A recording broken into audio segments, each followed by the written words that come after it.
Buzz Live. Buzz, buzz, buzz, buzz, buzz, buzz. It's Blake's Buzz Live. Buzz, buzz, buzz, buzz, buzz, buzz. It's Blake's Buzz Live. More, hate less, read comics. It's Blake's Buzz Live. Buzz, buzz, babies.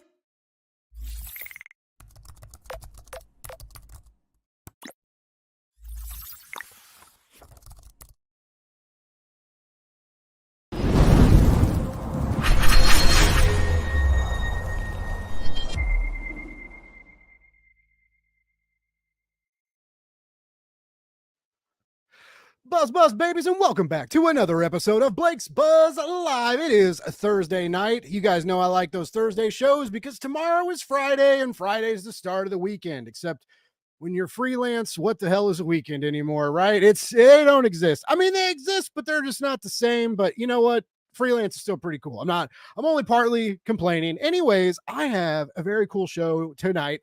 I have a very cool guest. I think a lot of you people that follow me, that have known me for a while, you know I love to cook. You know I love to mess around in the kitchen. So food and comics are two things that are just very, very important to me. I'm also big. I'm a big wide man. You know, I gotta fill the tank with the goods. And speaking of goods, we're here to talk about a new book from IDW tonight. It's called Cooking with Monsters, and I've got the writer and creator Jordan Alsaqa in the house. What's up, baby? How are you doing?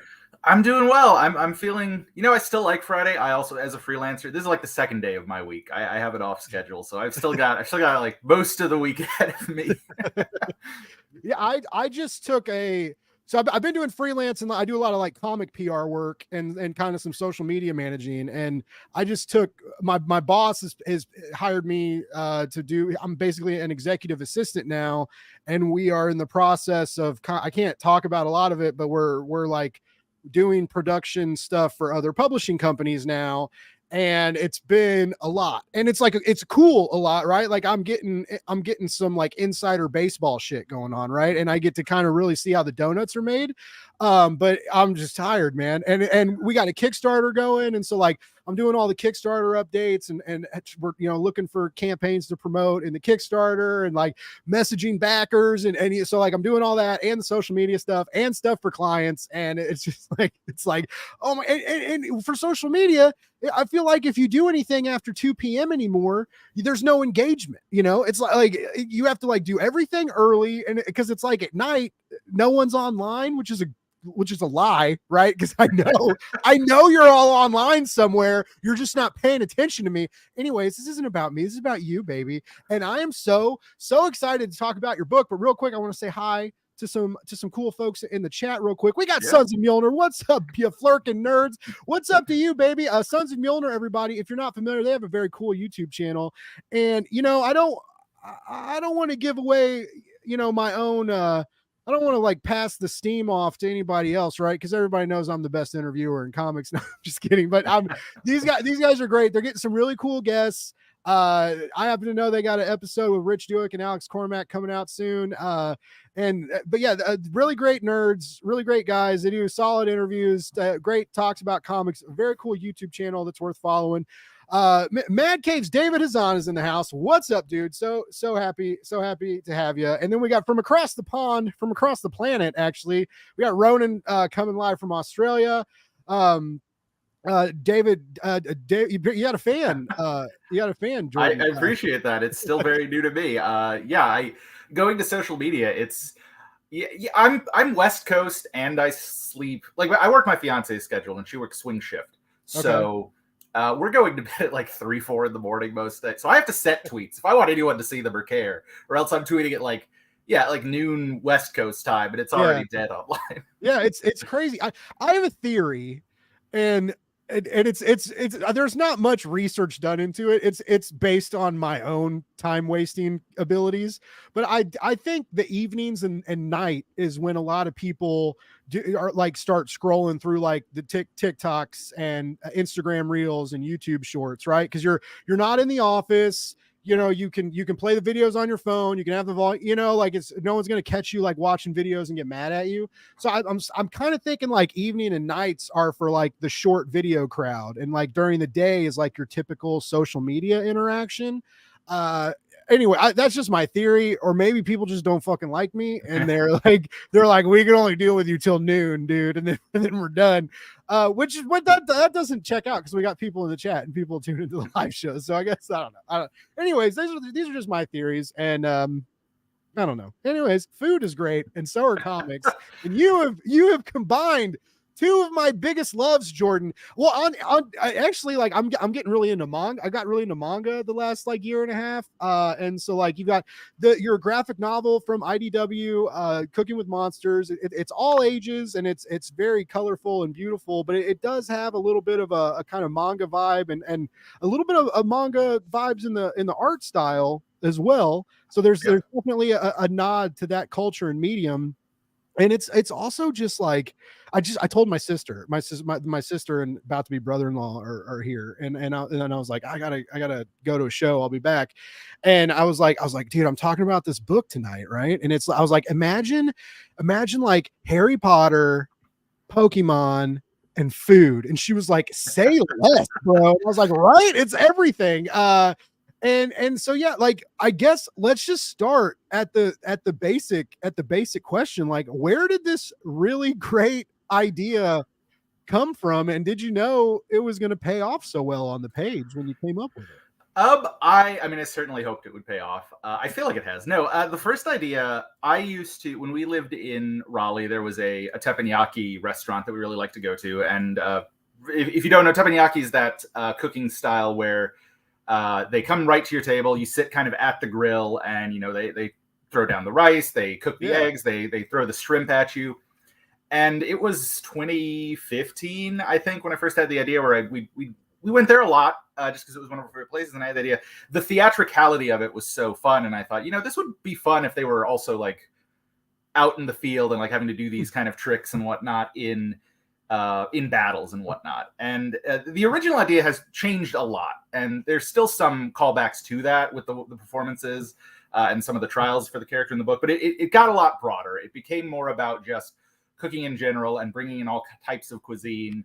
And it was a long development period. I mean, again, I'm saying 2015, it's 8 years later that it's finally on store shelves, but I just sort of worked on it for a long time on my own. I wrote a whole first draft of a miniseries version that was 5 issues and is so wildly different from where it ended up. And then in 2017 is when I think it really came alive, because that's when I started talking with the artist Vivian Trong. We connected over Twitter, which is the 2010s comics story, right? Connecting over Twitter. Yeah. And we just.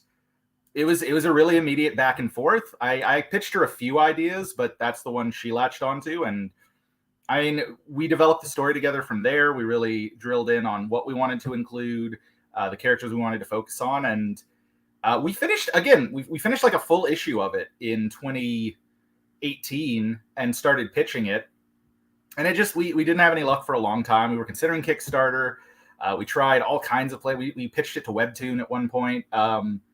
And then there was just sort of in 2020, the very end in December, it was like one of the last pit mads on Twitter before they kind of closed up shop on that specific hashtag. We put it out there, and an editor at IDW got in touch, and that's just, it took off from there. And here it is almost 3 years later, and the book is out. That's awesome, man. It's cool listening to, how it evolved from like a 5-issue mini to the original graphic novel that it is, right? And I'm really glad it's in the original graphic novel format, because this thing moves, right?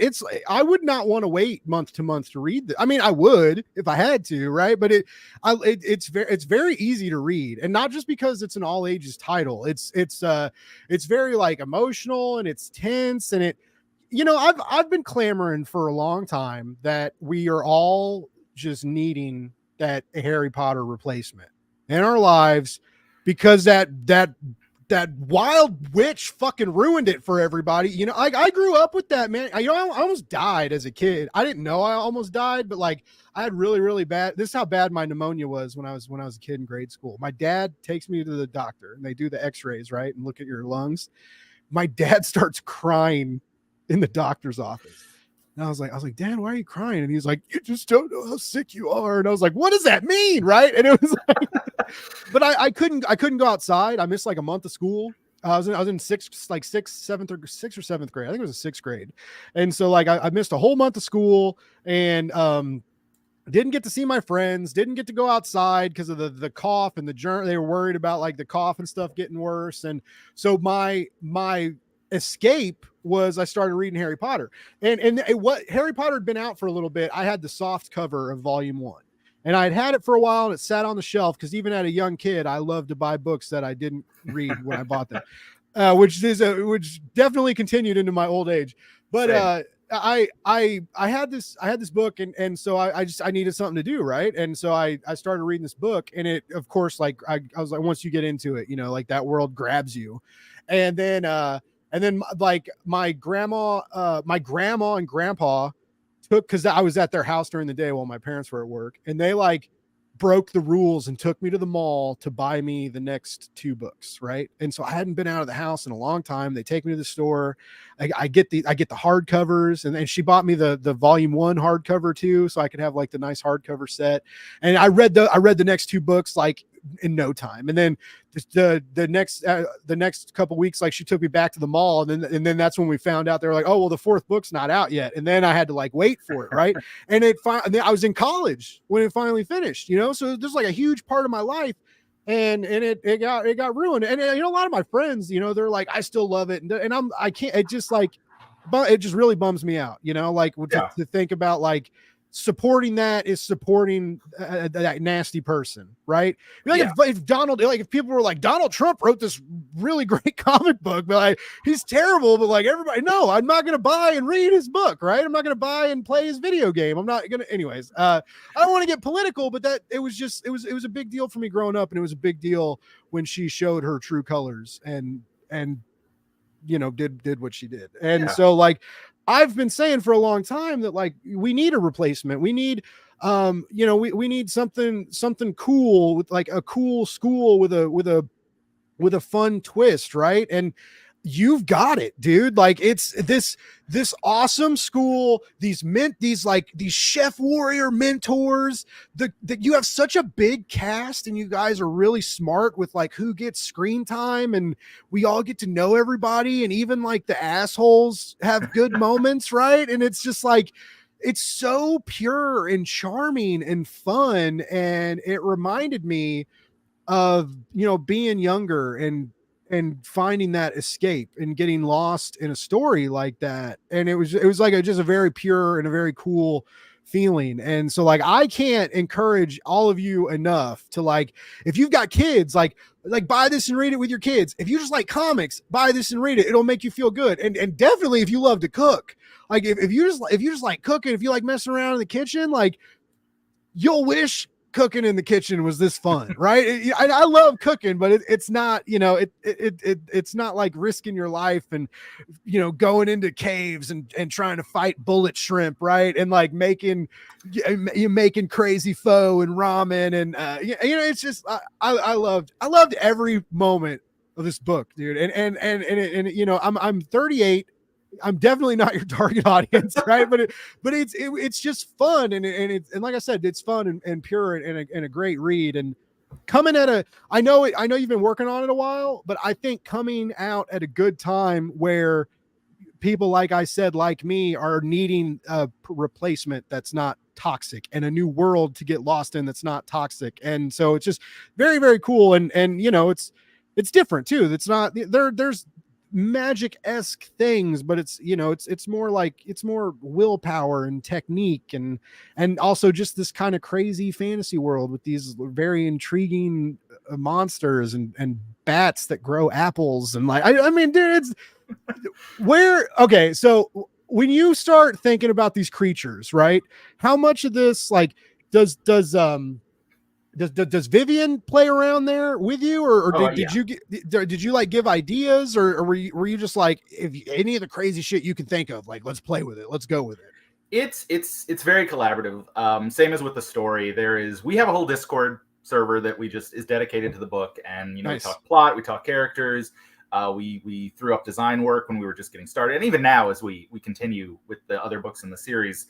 But with monsters, we just have a whole thread where if we come up with something, we'll just throw it in there and see what happens. And sometimes it is, especially with the first book, which leaned a little more still traditional, because like we have things like basilisks, cockatrice. It was a mix of, let's come up with creative monsters. Let's also hit the classics. But as we've gone on and needed more roles to fill, we've gotten a lot sillier, and we kind of yes and each other a lot. Sometimes I will come up with stuff as I'm writing. Sometimes I'll get to a point in the script where I'm like, there needs to be a monster here.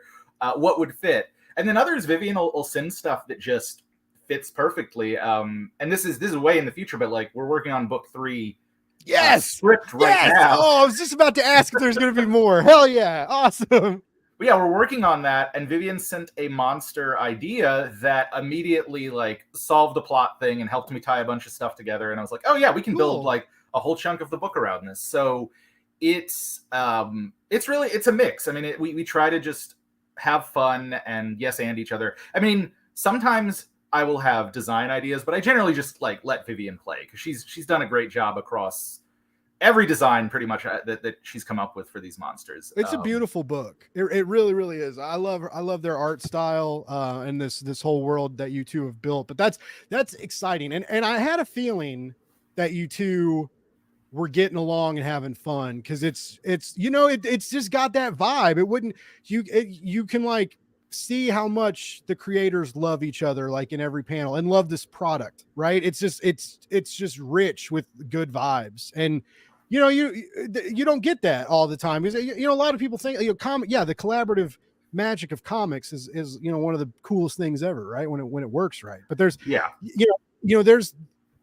because there's deadlines, there's fill-in artists, there's different circumstances that happen in and around the publishing industry, in and around certain publishers, where sometimes that collaborative chemistry is lost or hasn't been found yet, right? And it feels like you two are very comfortable with each other, and the story shines because of that. Yeah, it's been a great relationship. It's how I hope all of my collaborations work, just because I'm very, like, my philosophy is there are ideas, and there have been shorts and like one shots when I was starting out that were just, here's a script I really want to do.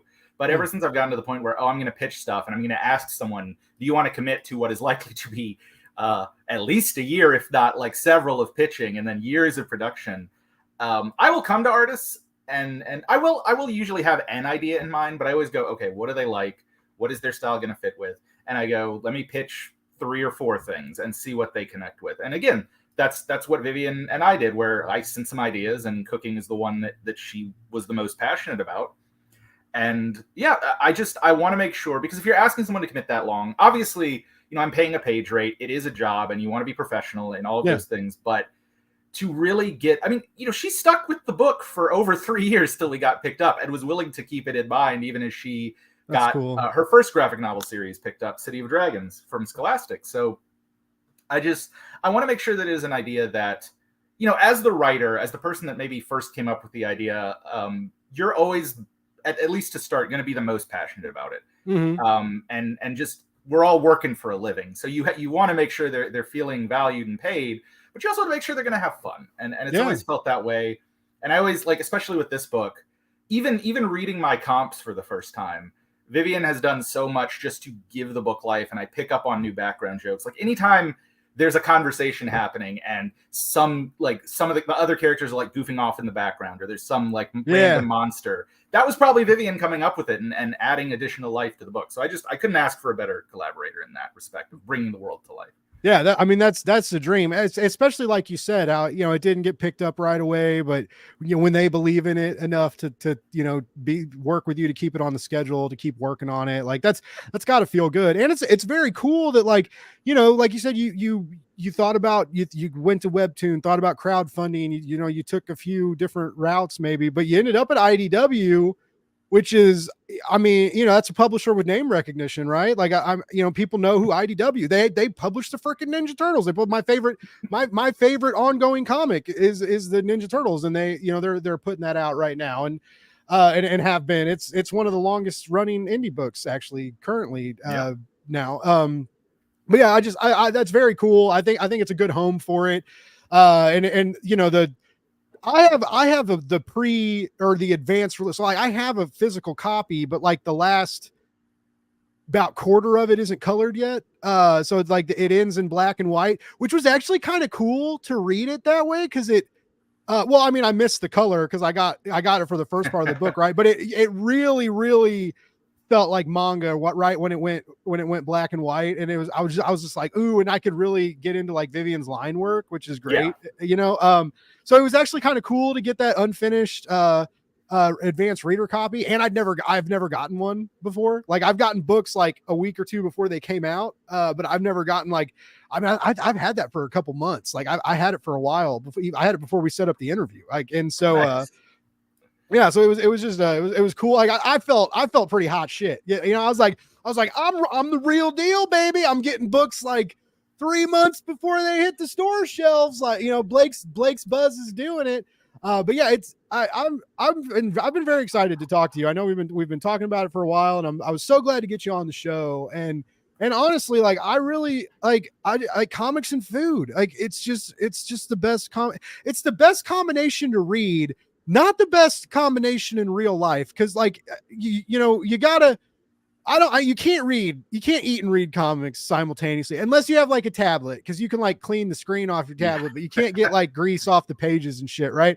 So like food and comics is kind of dangerous in some sense, but like it works really, really well. And real quick, I want to give a shout out to the chat. We got Grant Laker in the chat. What's up, dude? Grant, actually, if you guys go to like my profiles and stuff, if you look at the link in my profile, Grant's got a Kickstarter coming out. Beowulf is a very cool retelling modernization of Beowulf. He's got that coming out. He's in pre-launch. You guys can get signed up for it. It's a cool campaign. I'm excited to work with him on it. But yeah, anyways, check that out. Grant's awesome. Book is awesome. You know what else is awesome? Cooking with Monsters is awesome, baby. But no, I'm just, it's very impressive. And it's funny, and I've talked about this before. I've had some people with all ages titles on the show, and it's so weird how these all ages titles, you guys like attack my emotions. Oh my God. Like it's, you know, it's when I see like all ages on a title, it doesn't like chase me away from it. Like I know it's going to be good. I know it's still going to be a great comic and a great story with great characters. Basically what it tells me is Blake's going to fucking cry. And it's like, I don't know what it is about these all ages books, man. It's just like, I guess kids are more in control of their emotions than adults maybe. And they can deal with it better. Cause I just get like, man, you hit me in the feels a lot. Hannah is such a cool character, and she's got a really hard start in this novel. Right. And it pays off.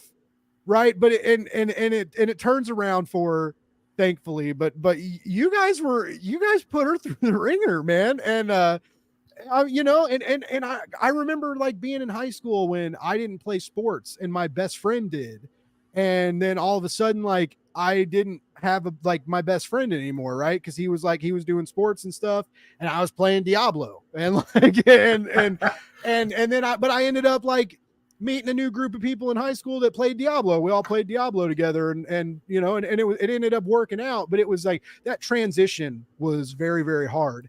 And so like, going through that transition with Hannah, I was vulnerable as hell, man. I was just like, oh, you're putting me through these emotions again. Right. It was just like I said, like all these elements, like from my youth, like the pneumonia, the, you know, finding a book to get lost in when you don't really have anything else. And then like that weird moment where you don't have many friends before you meet new ones. Right. And it's scary. And I remembered that fear. And so there's, you know, it's not just monster fighting and it's not just fun in the kitchen. Like there's some great coming of age lessons. There's great characters that go through great moments, really strong character arcs. And I mean, I don't, if y'all can tell, I really like this book. Okay. So like, I'm not just running my mouth to run it. Like it made me feel a lot, you know, and like, you know, having a crush on someone that like doesn't like you back that much, you know, or likes your freaking best friend. Oh my God. Like that's the worst.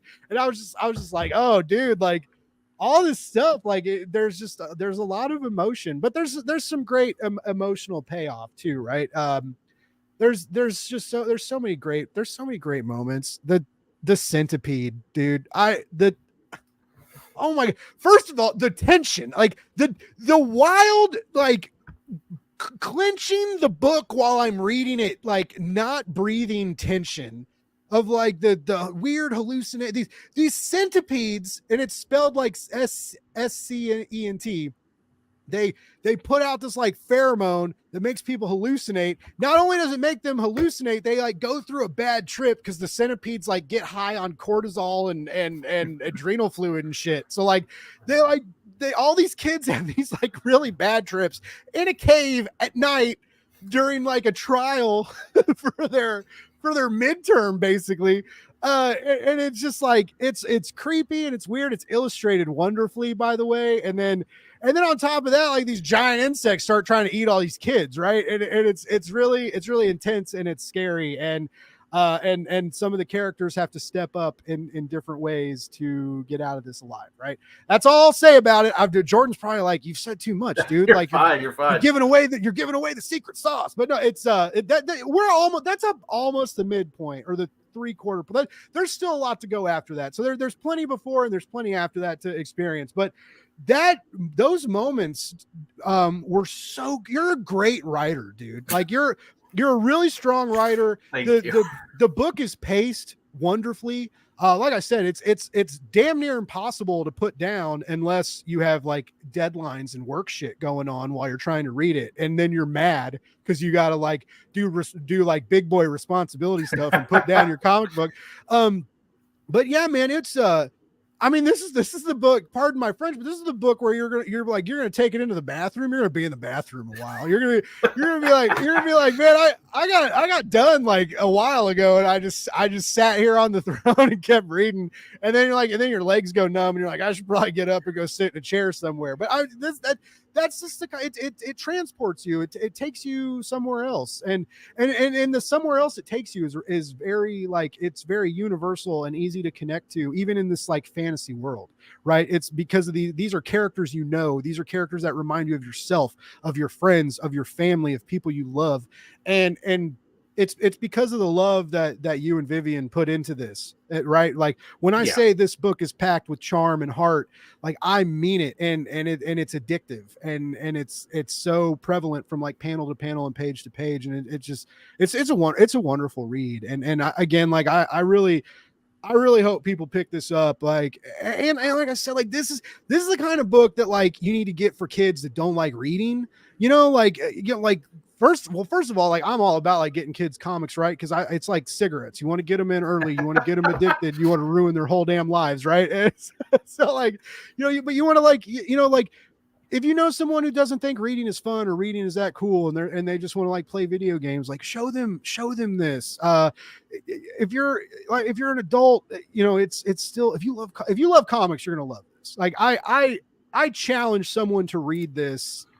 And then hit me and Jordan up and be like, I didn't like this because Jordan's probably like, please don't do this. I can't handle it. But like, I really challenge people to not find something to love in this. It's just so, it's like everything I needed. Like, honestly, like, like it's been a stressful couple weeks, and things are heavy, and a lot of the book I just read, like Kelly Thompson's Black Cloak, which was really dark and intense, and so like I'm like reading all these like other indie titles, and this was a nice breath of fresh air that like made me feel good, made me feel young again, for the good and bads of it, right? The like the inconsistencies and fear and of youth, but how that shaped who I am. That's who I am now. And if I didn't have those experiences, I wouldn't be Blake. I wouldn't have Blake's buzz. I wouldn't be doing this, right? So like everything happens for a reason,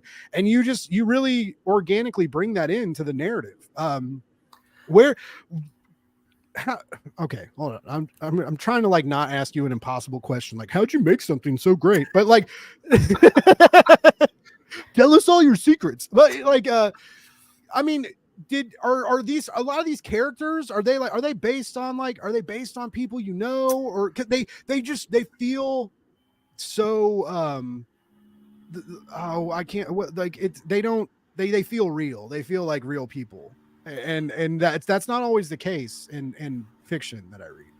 No, I mean I'm glad to hear that. It's obviously any time you write something, you want the characters to be believable and for readers to connect. I mean, we had a couple of ethoses. One was just I really like teen coming of age type stuff. It's a genre I've been drawn to since I was a teen. It's before I was a teen, and in making teens. I mean, I was 24 when this started, so I was a little closer. I was still out of college, or when I first had the idea. I was just out of college, and I was still kind of connected. I was actually working in a community college at the time too, so I was still seeing the youth on a regular basis. And then by the time it, started writing it, the first draft was, 2 years ago, and I was already 30 at that point. And it's like, well, I'm a little more disconnected from teens, but I remember what being a teen was like for me. And so having a fantasy world where I'm not trying to write to 2023 teenagers in the sense of, oh, let me try to use their lingo or speak to their exact experiences. Yeah, you never said fleek once. but I wanted to write towards, what do I remember, the things that connected to me.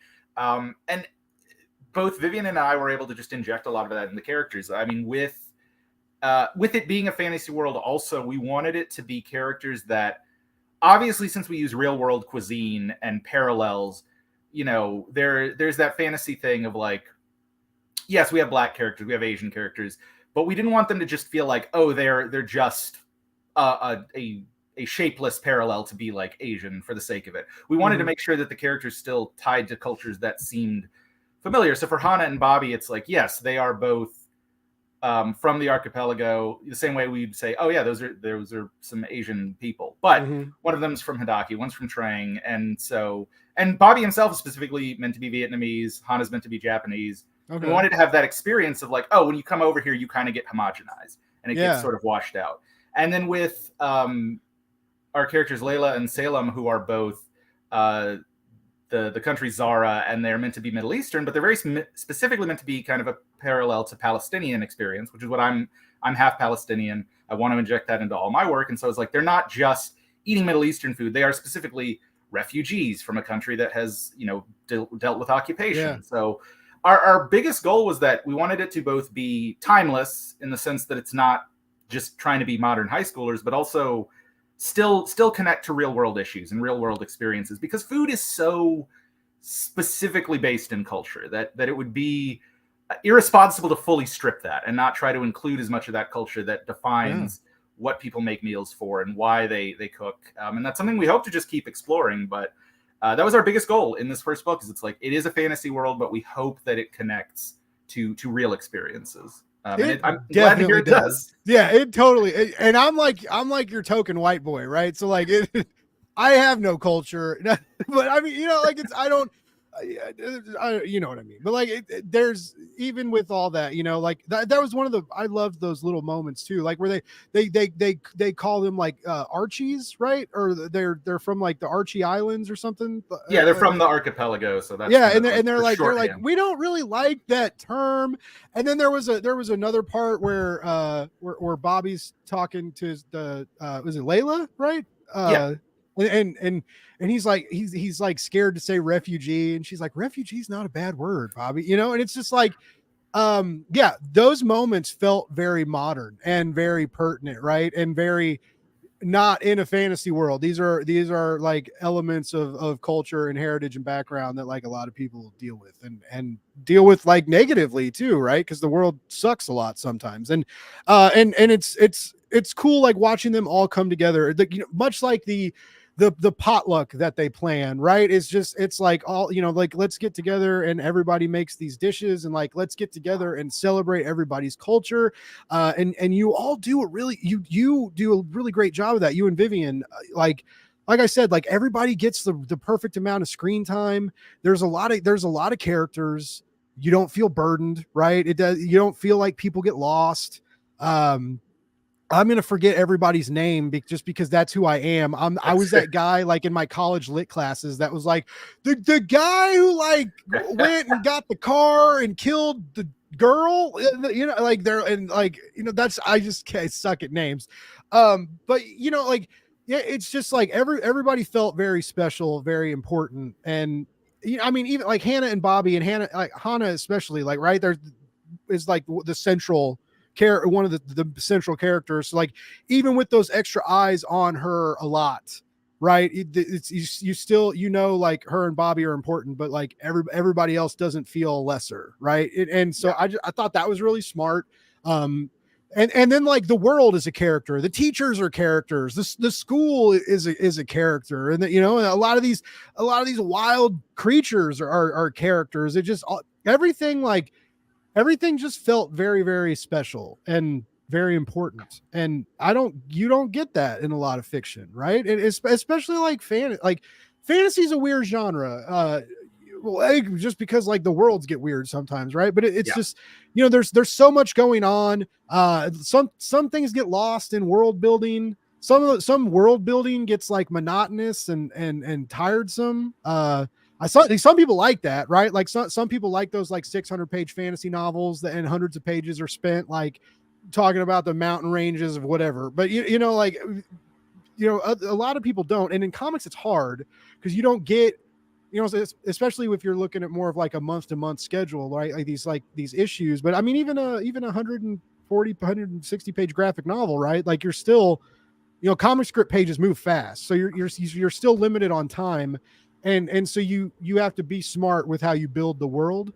And I think that was another thing you guys did well, just with like the students interacting with each other, the professional chefs interacting with each other, and then the sequences with the monsters and different, it just felt, it didn't never feel bogged down. It moves too damn fast to even say it's bogged down, right? It's high paced. And that was another thing I just really respected, and kind of just, from knowing a little bit about writing, I know how tricky that can be, right? Like pacing and structure and stuff like this is hard. And a lot of people don't realize how hard it is, right? You realize when it works really well because you're burning through the pages, and you're just like, wow, this story really moved. It was really easy to read. Like when you have those experiences, ladies and gentlemen, that's because it's structured and plotted well, and it's got great characters to help carry that momentum, right? And like I said, you just really nailed it. And I mean, I guess a lot of it comes down to the amount of time. It's crazy. I know comic books move slow. I think a lot of people are starting to realize that now too, right? It's just like from idea to final draft to printing and fulfillment, right? And to the shelves. Like you said, sometimes several years, sometimes even after you sign a contract and get picked up by a publisher, it's a long time after that before something gets printed and released. But the amount of time that you worked on it showed.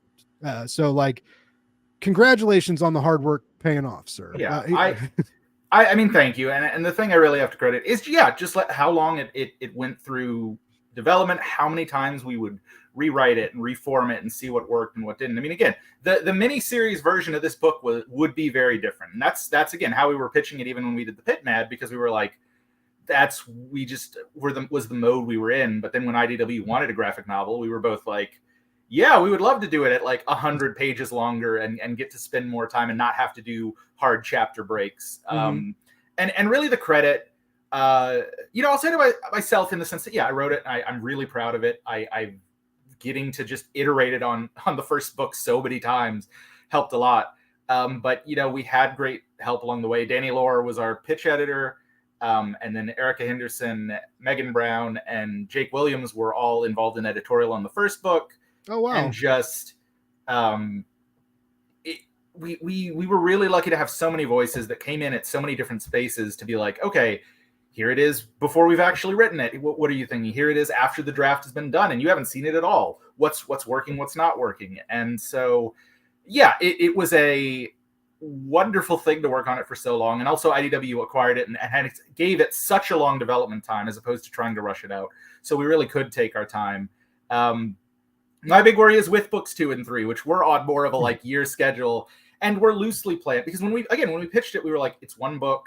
This is the story we want to tell. We have ideas for more. And that is something that I'm still proud of with the first book. I think even though it has teases for the future, we hope it stands as a complete story for the most part even with those teases. Yeah. And so that's my worry going into 2 and 3, where it's like, okay, now we have to do it on a much shorter time scale and evolve it and do more and do it more complex because kind of like with you, I was a Harry Potter kid. I really love the books. And even though, I've also kind of disowned it, it's still such a marketing buzzword. You can't escape it. Yeah. So when you're pitching it or when you're thinking about the way you want to structure story, there is an element to it. Like if we got to go long enough, I would like to do that thing where the books get to age and mature with the audience. Because that's why I think that's why people our age were so connected to it. It's like it wasn't the same tone and maturity level in the 7th book that it was in the first book. And Harry Potter has structural problems and it's ruined now. But that idea is what we want to do. So for books 2 and 3, we want it to be a little more, a little aged up, a little darker. I mean, still fun. I still think they're always going to be fun, light books. But we want to take the characters into, because they're going through school. And that's what happens when you go through high school or college. You're growing and becoming a different person. So that's my hope, is that when book 2 comes out, it's not it's not a complete mess from having so much it will look good though. I've seen pages. Vivian still nice. got it. Nice. I love it. So the previews page, right? I love it's Percy Jackson or Harry Potter without a straight white man in the pilot seat, right? I love that. I love that so much. I get it from a character perspective, but then I'm like, I mean, I'm half white and I don't look that Palestinian. So I'm always like, oh, but no, Vivian is very much the co-creator, and we tried to do it. Again, that is the perspective I'm writing from. I'm obviously not Japanese, but I am second generation, and I have those mixed experiences and dealing with how do I keep and celebrate my culture while also having to, sort of assimilate to that American experience. I mean, again, I was Palestinian. I was 10 when 9/11 happened. Wow. And then there was a lot of Islamophobia and xenophobia, obviously, over the next decade. And I'm very white passing. I got to get away without having a lot of that directed to me, but it happened to the people I know and family and friends. So it's the sort of thing where it's like, I even when you're a kid, you experience that stuff. So I wanted this to be fun. I want it to be light mainly, but when kids can take a lot. It's why, and also they can be big and emotional. Like I think that's why it's so fun to just let them be honest and have their big feelings, because that's you feel like a live wire when you're a teenager and everything's so big, and you can look back and be like, man, I miss when I didn't have to pay bills and I could just worry about who did or didn't like me. But yeah, I mean, but it's still real, and it's still, because again, I was a kid where, like, my middle school, I was one of the very few kids that did not go to the same high school. So I went somewhere new and had to build a new friend circle. And I was very shy as a kid. Still kind of am. But it's hard. And so those are all the things. Again, we just brought in our own experiences and wanted it to speak truthful to that. Well, yeah, and I think the organic nature that I've been praising is, I mean, that's just one of the reasons why, is when the book makes you feel vulnerable, it's because you all were able to lay your own vulnerabilities out and play with those within the narrative space, right? And it worked out really well. I think I'm very, very excited for book 2. I am so glad, because with the indie comics is weird right now, and you never know.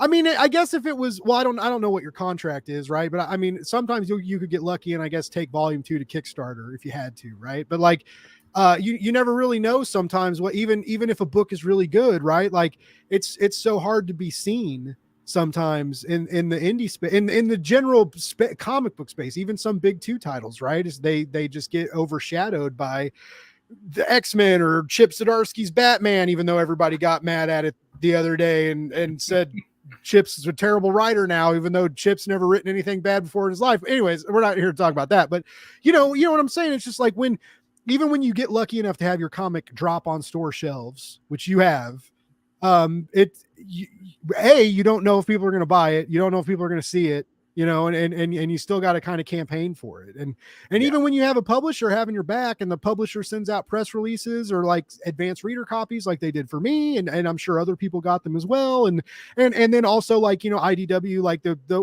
week or week and a half or so before comics drop, they send out the digital versions too, for people to read and reviews, you know, like that. You get that as a publisher, right? And you don't have to be the one like begging people to like read it, right? Or ask, you know, like hitting people up being like, hey, can I send you this, right? So but you still have to hit people up and be like, hey, you want to interview me, or you want to can you put me on your blog, or you know, something like that. So, you know, even when you have a publisher at your back, you still are kind of carrying the weight of having to be your own press, right? So anyways, long story short, it's hard to be seen sometimes. And I really hope people see. I hope they don't just see it. I hope they read it and fall in love with it like I did, right? But I'm very excited that you're in production for future volumes, even with it, you know, even maybe not knowing what's going to happen or when it's going to happen, but like just knowing that you're both making it is exciting for me. And I wish you'd like continued success, man. I think these are the kinds of voices and comics that we need on the shelves right now. I just, like I said, it's warm and inviting, and it just, you know, nothing about it feels exclusive, right? It feels like this book wants anybody to open it and read it and fall in love with it, no matter what color you are, or no matter who you like to sleep with, no matter where you came from, right? It's this book just wants to be read and loved by anybody, and deserves to. But you know, a lot of comics, I don't think feel like that, right? Especially when you get into genre fiction, right? Because you're kind of catering to different audiences and things like that. And I think the food element saves it from that kind of from that exclusivity, right? And I'm not trying to say like having like genre audiences are a bad thing, right? It's a great thing for some, and a great marketing tool depending on how you play it, right? But you know, everybody loves food. I don't like is there some weirdo out there that just hates food and wants to like meal prep slop and just get the exact amount of calories and protein okay, I'm sure there's some weirdo out there on some weird diet that hates food and hates eating, but like there's like 3 of those people in the world maybe, and most people love food, and there's something special about the dinner table. Like my mom is very Italian, and so like my mom grew up with like the Sunday dinners and stuff, right? And we very much carried that into our own family. Like when The Sopranos was going on, every Sunday we made these big dinners, and the family and friends, everybody came over. We watched the new episode of The Sopranos. We did that for most of Game of Thrones too.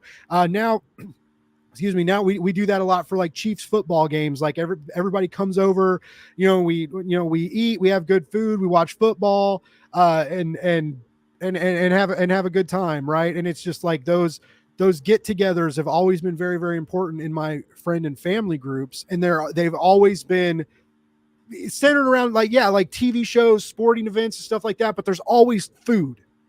And it's always good. Like we are very lucky in my family where like my sister and I, my grandma and mom, like kind of taught us to cook. YouTube made us good cook, like, or decent cooks. Right. And then my about to be brother-in-law is actual chef. Right. So like my sister's about to get married next month. And so like, he's like a chef. So when we get together and cook, like people get excited. They're like, oh, we're going to go to the Morgans. We're going to eat some good fucking food. Right. And so like maybe this hit a little different for me because of that, but I also know that I'm not alone there. I'm not alone in that magicalness of the dinner table, and that wonderfulness of sitting at the dinner table, filling up your plate, there's that great moment when the food is good where no one's talking and everyone's eating, right? And it's like it's that silence, but eventually that silence breaks and you start talking, you start enjoying everyone's company, right? And it's that to me is a magical moment. And this comic book plays on that in great ways. So I or do you like to cook, or like what, or like are you like, can you throw it down in the kitchen? Like what's I can throw some. I have mostly, honestly, it's a lot of Middle Eastern dishes that I inherited from my mom teaching me, originating with my dad, because my dad's Palestinian, my mom is white, just from here, but she learned a lot of those recipes, passed them on to me, and my fiance and I we cook a lot. I mean, we cook basically every night together. We're either she'll eat or I'll lead the meal, and we make all kinds of things. And especially during when the pandemic first got started, and it was like, oh yeah, we're in the house, we're gonna have to right, yeah, for ourselves. And we made a lot of meals, and yeah, it's just it's a great experience, and there's something to a meal you made yourself that does just taste better. It hits different. Yeah. And cleaning sucks. The cleaning making it part's great. But that's very much where I came at this from, because like you said, with genre, fantasy's not my favorite, like especially high fantasy, when you really get into it with a lot of magic and proper nouns that are, it's kind of the same with sci-fi, though I at least like sci-fi a little more. And when I came to this, I was like, yeah, this is definitely a fantasy concept. How can I make the book I'd want to read? Which is, I think, always the fun challenge when you're a writer. If it's like, okay, I don't necessarily love this genre, so what could I do to make it something that I would like? And again, the food angle made it very easy, making it a fantasy world, but a little more modern. I always compared it, when we were developing, I was like, I saw it as like Legend of Korra, where it's like there just were more rural, less cities type thing, but we're moving towards that industrialization and moving towards things that we want to explore in the future volumes. Because when you look at modern society, it's like, okay, what's modern farming like, or what's modern livestock? And that's something that hopefully, again, we'll get the chance down the line.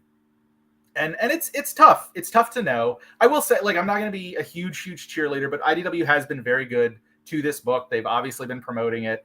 They're making it the Trick or Read book for their like free event next month. Oh, cool. To get more publicity. So they definitely believe in the book. And I mean, when they came back to us after we were negotiating for a bit in the first place, they took it from a 1-book to a 3-book deal.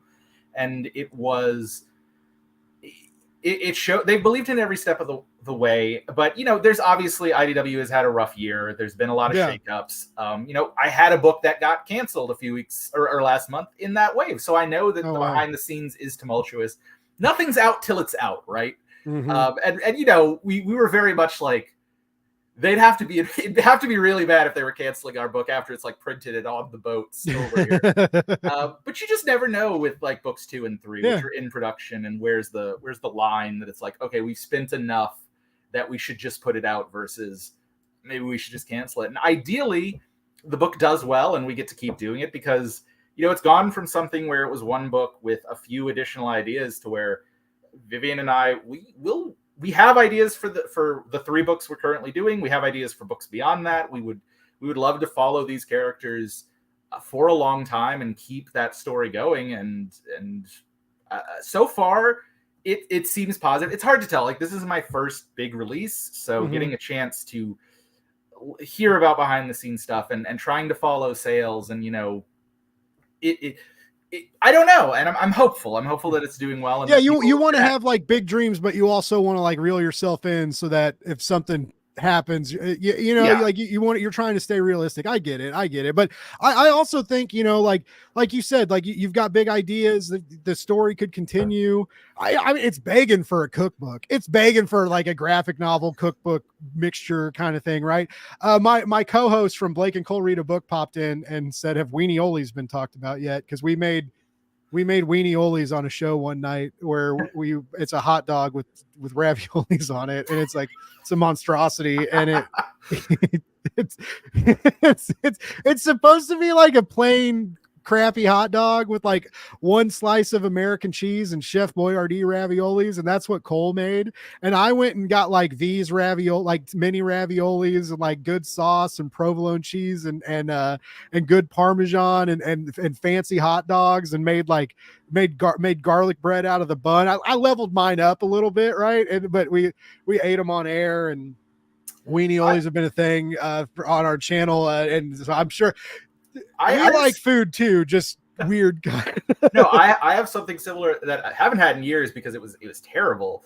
But my roommate, because when you're a college kid and you're away from home for the first time, you're trying to spend as little money as possible. Yeah. And we had a meal that he made that was called Rice Dog Fiesta. Don't know where the fiesta came from because it was not Mexican cheese, but it was just like rice, chopped up hot dogs, and then like half a brick of pepper jack over it as like a, and it tasted good to an 18-year-old, but it just sat in your stomach like a like a brick. Yeah. But it was cheap. Cole, I think we found our next comic book food. Cole says we're trash humans. Yeah, you know what I used to do, right? Well, I mean, I like to partake, and it's legal now, right? So I can say that. But I like every now and then I like to eat like an edible or smoke or whatever. But like even before it was legal, I was a little asshole, right? So, but I used to get a little lit, and I would take a frozen pizza and I would microwave it instead of put it in the oven, and because the crust wouldn't get crispy in the microwave, and I would roll it up like a burrito, and I would eat this rolled up giant pizza, chewy, melty like burrito mess. It was like, and I tried it like a few years ago, like, and I was just like, what is wrong? What was wrong with me? Like, this is just like like the melted cheese and pepper, like that stuff's fine, and the sauce. But like the gooey mushy crust was just like, I was like, how did I, and it's not like I did it every now and then, Jordan. Like it happened a lot. It happened a lot. Like I'd be up late playing video games and get the munchies and be like, it's pizza burrito time. And it was just, it was a thing. Cole says next week we're doing rice dog fiesta. Godspeed to you. I just like the name. The name makes it seem so much better than it is, right? You're like, okay, everybody come, it's Rice Dog Fiesta tonight. Everybody's like, fuck yeah, Rice Dog Fiesta, baby. And then like everybody comes over and you like give them a plate of it, and they're like, oh, thick nightmare porridge that will sustain you. And it probably would have been better. I mean, we also ate a lot of ramen. We probably should have just stuck with that. You're young, your body bounces back a lot faster. That's a new thing with ramen too. People add, I love the ramen hacks like on TikTok and stuff. Like you could do some cool stuff with cheap ramen, right? You got to have like a lot of spices and extra stuff in the cabinet, right? But you can do some cool stuff with ramen. But one of the things, and I haven't tried it yet because I'm a little scared of it, but like the single slice of like American cheese in the package of ramen, and they mix it up, and it kind of looks like macaroni, but not really. And everybody like acts like they really like it in the videos I've watched, and I'm just like, I don't know, man. And I'm a Blue Box Kraft mac and cheese guy, right? Like I love me some Kraft mac and cheese. Can't do the off-brand box mac and cheese tastes weird and I don't like it. But the regular Blue Box Kraft is good stuff. And it's like what, $1.19? Like, it's not like when you're splurging for the Kraft, right? Anyway, but so yeah, anyways, that just kind of makes me nervous. But yeah, I before I learned how to cook, I ate some weird shit. Sounds like you did too. That's cool. That's how you learn to cook. Right. You just throw stuff together and then you level up. This could be better. I could treat myself right for once. Well, man, I want Rice Dog Fiesta so bad. I don't know why I want it, because I'm with you. I'm like, it doesn't, like, part of it sounds, I like rice too. I like rice, I like cheese, I like hot dogs. So it's like, why wouldn't we just combine them? Throw them in pot. Yeah, it's fine. It's fine. It's good for you. It's great. Yeah, everybody Go to the store, get you some ingredients for Rice Dog Fiesta. Go to your favorite bookstore. You can order it from that one online place that everybody orders stuff from, but we're not supposed to because they're terrible. But like you can get Cooking with Monsters anywhere and everywhere. You can have your comic book shop order it. It's ready and available. And so get you a copy of the book. Get you the ingredients and tag us, like make some videos, make some posts about like you with the book and your Rice Dog Fiesta and your wild Friday night that you're about to have of great comic book readings and just like heavy carbs just weighing you down into the weekend. Like, and share it and spread the love so that everybody knows about the meal of the century and one of my new, honestly, like one of my new favorite books that have come out in the last couple months. Like you guys got to check it out. And I'm gonna push Cole. Like I kind of want to do this now. Like we send each other weird food memes. Like I found one that was like corn dogs cut in half on a pizza. And Cole was like, that's too regular, dude. And like, so like we send each other like weird food pics about like weird stuff we could maybe eat. And we've been like tinkering with the idea, but I think you just made it happen, dude. We will shout it out and make sure the world knows where this culinary masterpiece came from and the book that it goes with.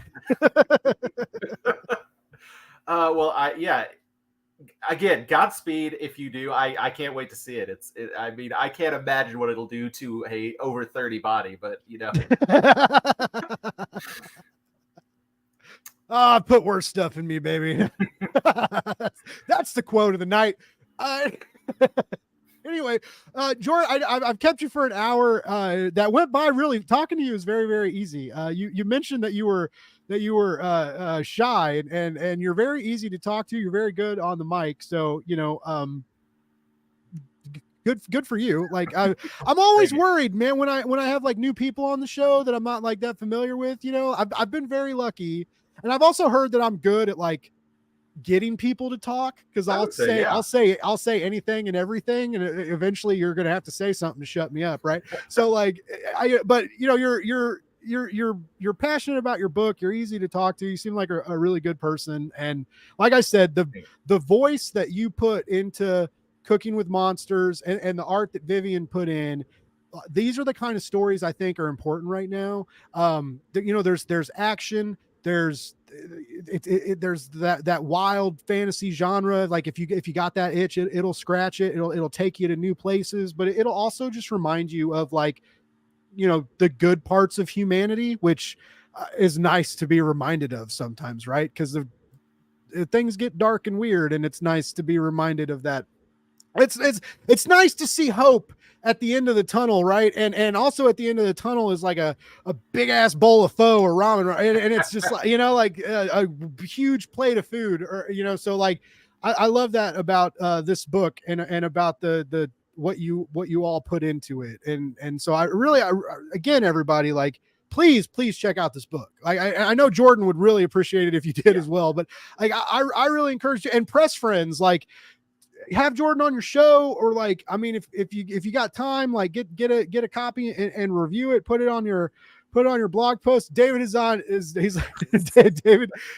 is not a fan of the Blue Box Kraft mac and cheese, and you haven't had mine though. I like to put hot sauce and Korean red pepper flakes in mine. I call it spicy mac, which is even worse for your gut than regular mac and cheese.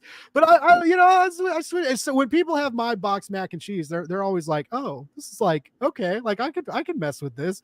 It's a little bit different. I also heard a new hack that the Kraft mac. I found this on Blue Sky, which is like, you know, like Blue Sky is like our savior of social media, right? And someone was like, I love Blue Box Kraft mac and cheese, but the noodles get too soggy and mushy. So they just basically take the cheese packet and put it and get like good noodles and boil good noodles and add the cheese packet and milk and butter to that. And I was like, oh my God. I was like, I need to try. I just want to try That this. makes perfect sense. It does, right? It kind of makes sense. Anyways, like I said, I love this book. I was super excited to talk about it, and it was great to meet you, Jordan. It was great to You talk. as well. Where do we find you and keep track of you online so that we can know all the future awesome comic books that you're going to be putting out? Hopefully, I am still on Twitter. I haven't jumped ship yet. It's getting closer every day for I think everyone. It's weighing and balancing where it's at. right? Yeah, right. But I'm also on Blue Sky. I'm on Instagram a little more now. It's that's a tricky website to learn if you haven't been doing it for 10 years. Yeah, it's weird. And my website's jordanalsaqa.com, just my name.com. And if you want to check out other work, currently I wrote a crossover with Marco Stack called The Relentless Adventure. It's on Kickstarter. It is a crossover between the character I write in Bullet Adventures and his character, the Relentless Lark. It's an indie superhero crossover, which is a wild thing to try to sell, but it's doing pretty well. So that is it live? Is it live? It is live. Yeah, it is. It's on Kickstarter at the moment. You gotta post send me a link. I'll put it up on the screen and in the chat. Let me throw that up. But yeah, I've been working on that. And then the only other thing, if it is a weird synergy, but I also have the Apex Legends cookbook that I wrote the lore for. Not the recipes, the lore. That is coming out in October. Nice. So when you said, yeah, I would love to do a Cooking with Monsters cookbook one day. So hopefully, it's begging for it, right? If IDW keeps letting you play with it, like I feel like it's like mandatory almost. All right, so if you are watching this now or if you are watching this later, I'm posting a link in the chat. You'll be able to go to the comments and click the link and check this out. The Relentless Adventure, this fun superhero crossover. Hey, I mean, I know Kickstarter used to not be the place for indie superhero books, but that's starting to change. Yeah. And people are starting to experiment with it. I'm all about it. I love weird cape stories.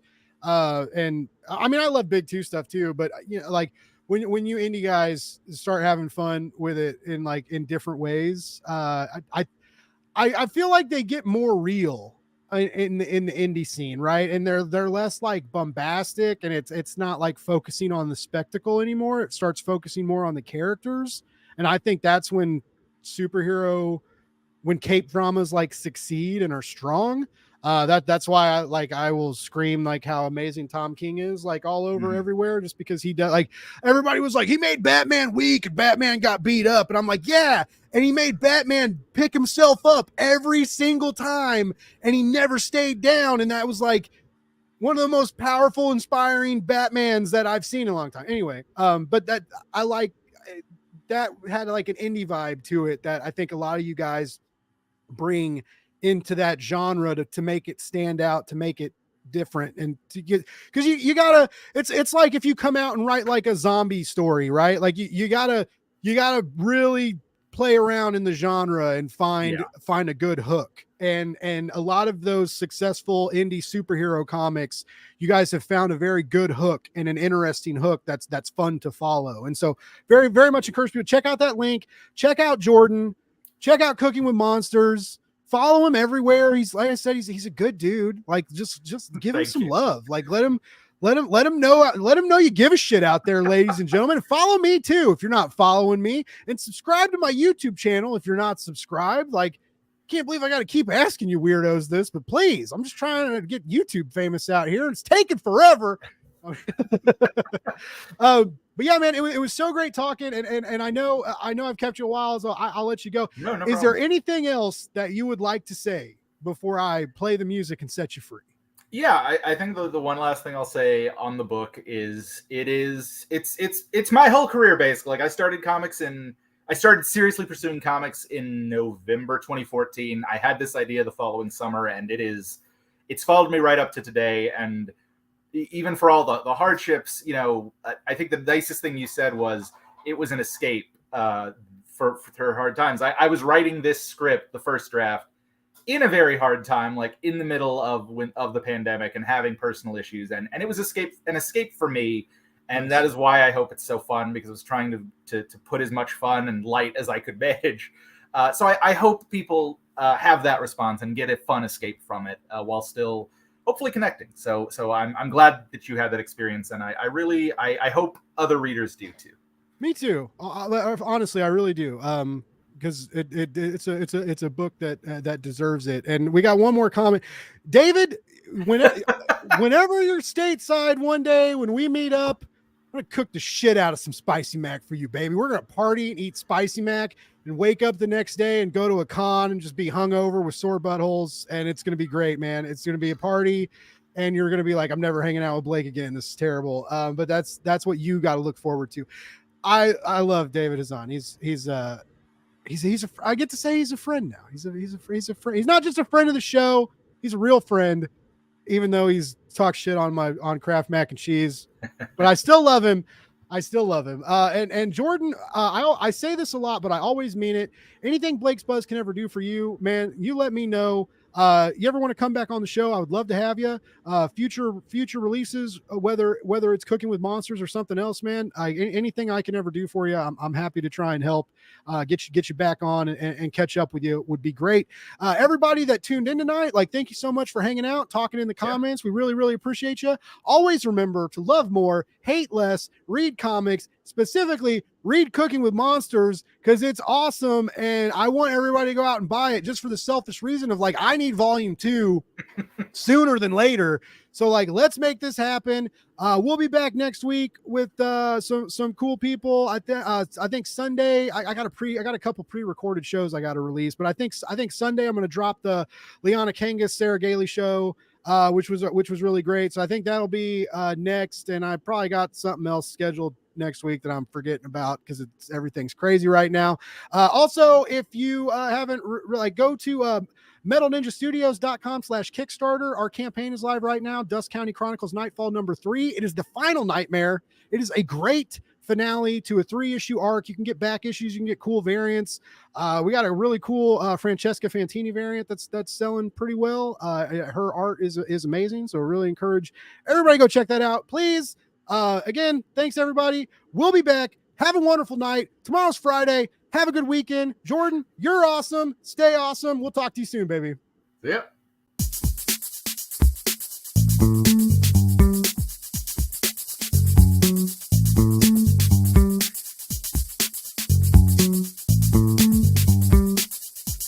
It's Blake's Buzz Live.